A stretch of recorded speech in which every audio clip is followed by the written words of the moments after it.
Welcome back to the College Stick. I'm Ben. This is Bree, and we're so glad you could join us. I I can't remember the last time we had that much fun on a Friday night. Well, that's pretty sad. Are you kidding me? Those meets were They're pretty bonkers. awesome. Yeah. Let's get right into the scores from this weekend. Oklahoma for the fourth meet in a row above a 198. 5 total now. That's 1, 2, 3, 4, and 5. Wait, Five, and that's just as many as the rest of yep, the NCAA put unbelievable. together. That is Yep, incredible. The other meet that kept me off the couch on Friday, literally. Arkansas and Kentucky. Yeah, that was awesome. Tie meet. Tie Or meet. was it? Oh, yep.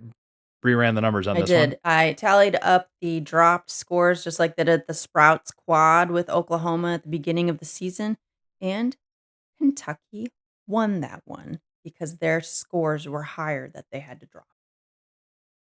And no bias involved. Yeah, no big deal. Well, I love it. This is the second time this has happened in Kentucky in as many weeks. I love it when it comes down to the last gymnast or the last two gymnasts, or it's so Yeah, it exciting. was pretty awesome. As you recall, last week was Kreslin Bros versus Missouri, and if she would have gotten a 10 on floor, they would have won.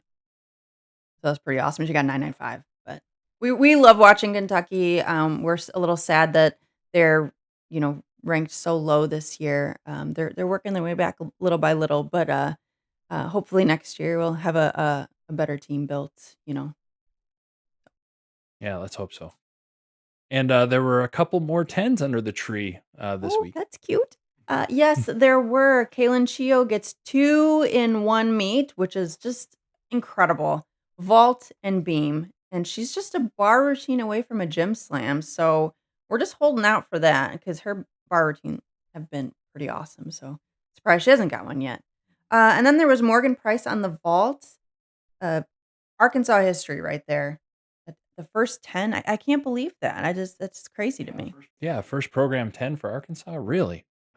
Yeah, that was a We shock. were a little, confused though, maybe.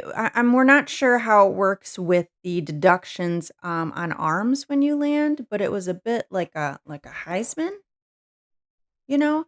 Um, in some of the charts that I've seen, your arms are supposed to be straight out or maybe a little bit angled and up, um, but I don't know the answer to that, so, we'll let you Yeah. decide, I suppose.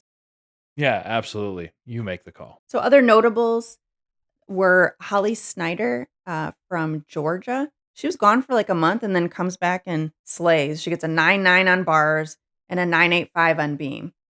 So that was pretty awesome.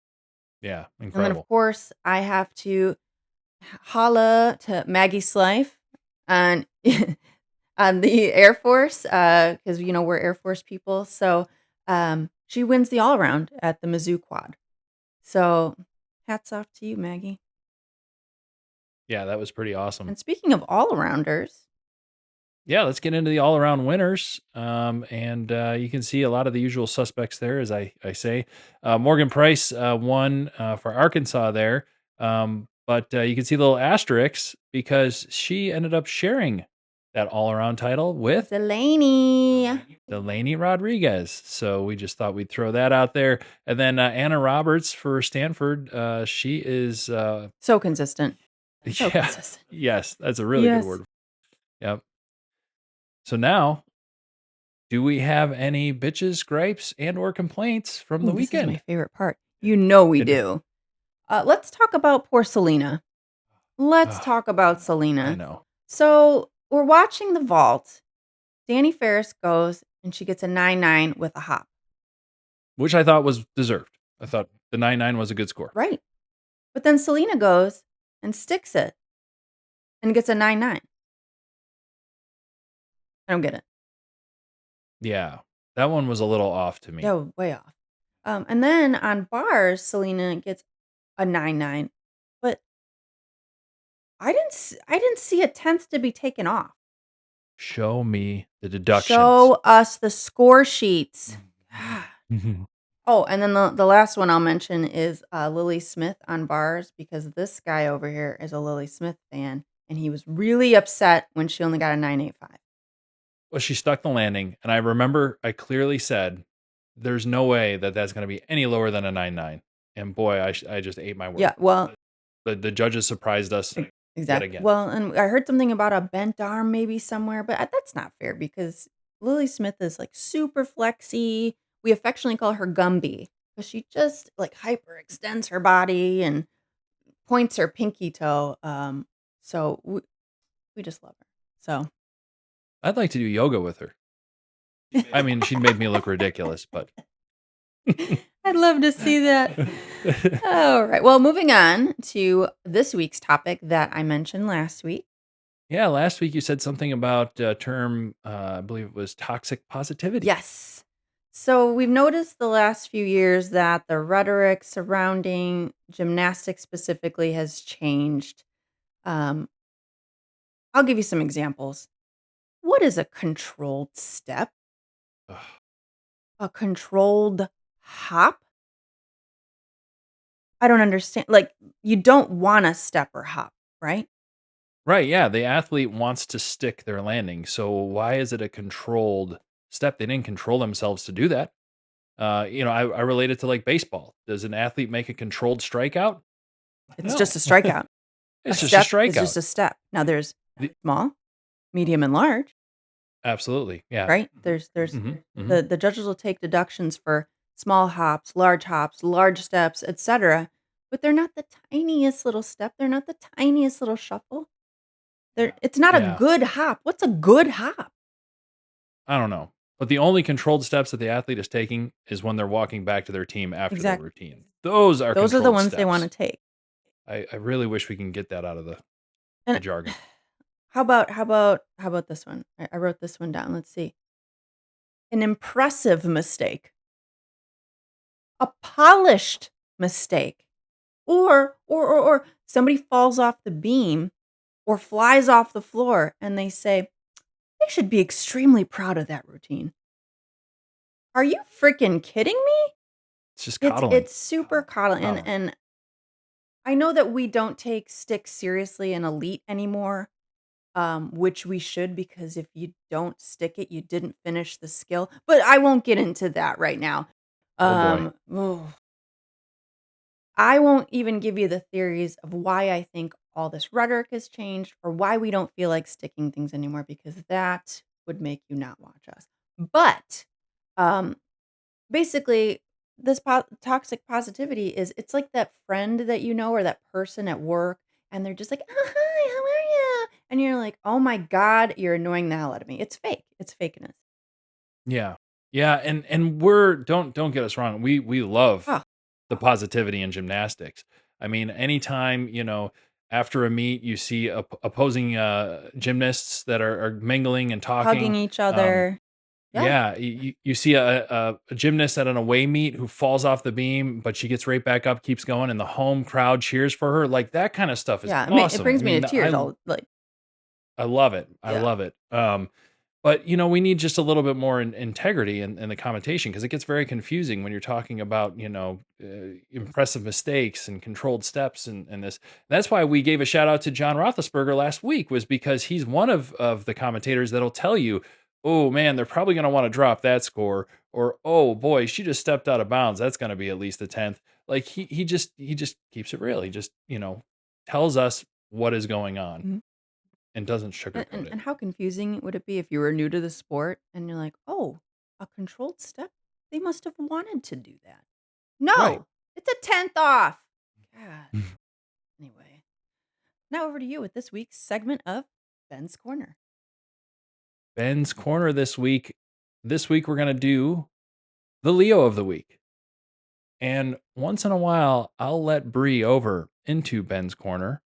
And so, Bree, who has the Leo of the week this week? Okay, maybe I'm a little biased again, but did you see the Air Force Leos? They were so pretty. They were They were nice. blue, they were sparkly, and on the back there were red strappies, like a strappy back, and then straps on the front. Super cute.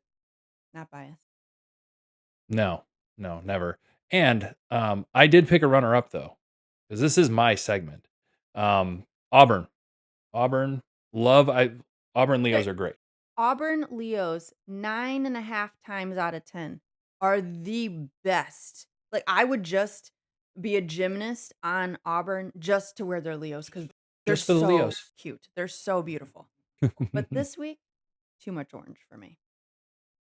Well, I liked them.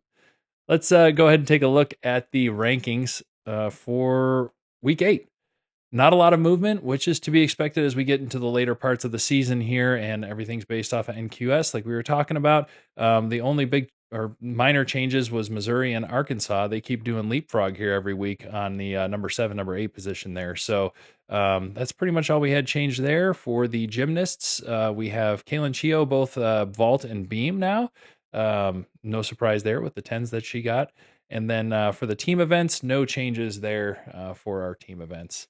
So that's what the rankings look like. And You wanna now do the college stick salute? the college stick salute. Alright. It's time for the Finally, we college got the stick timing salute. right. And and who is it this week? Here. Gotta stick it. She does. Wow. That's big. Because That's right. It's Jay He's Clark. the best, isn't he? Yeah, and it's a coach this week, not a commentator. He is awesome. He has been such a great successor to Didi Bro. Won a championship in 2024 with LSU, right? And we just love seeing him on the sidelines. Whether he's got his purple and gold Air Force Ones on, or he's gnawing on a Gatorade cup because he's nervous about what the gymnasts are doing. He is just a blast to watch, and his team respects him. There's no He's doubt great. about He's that. so funny. So, yeah, we really like him. So, we salute you, Jay. All right, and what to watch next week? We're gonna have number 2 LSU versus number 3 Alabama. So that'll be another barn burner. And then we have number 7 Missouri versus number 8 Arkansas, and that'll be quite the duel there, considering they've been switching spots the last couple weeks. So that'll be a fun one to watch. I'm getting all excited just thinking about it. So this will be a good one. And the College Stick just put out a new video on NQS. So if you have any questions about NQS, go ahead and click here to check it out. We had a fun time putting it together. It's a little cheesy, but we It's had fun, and we're hilarious. hoping. It's hilarious. Yeah, yeah, we're a little biased, but it's a very simple explanation in 4 minutes or less. So check it out. Other than that, I think that's all we got for this week. So as Thanks for always, watching. thanks for Bye. watching. See you next time.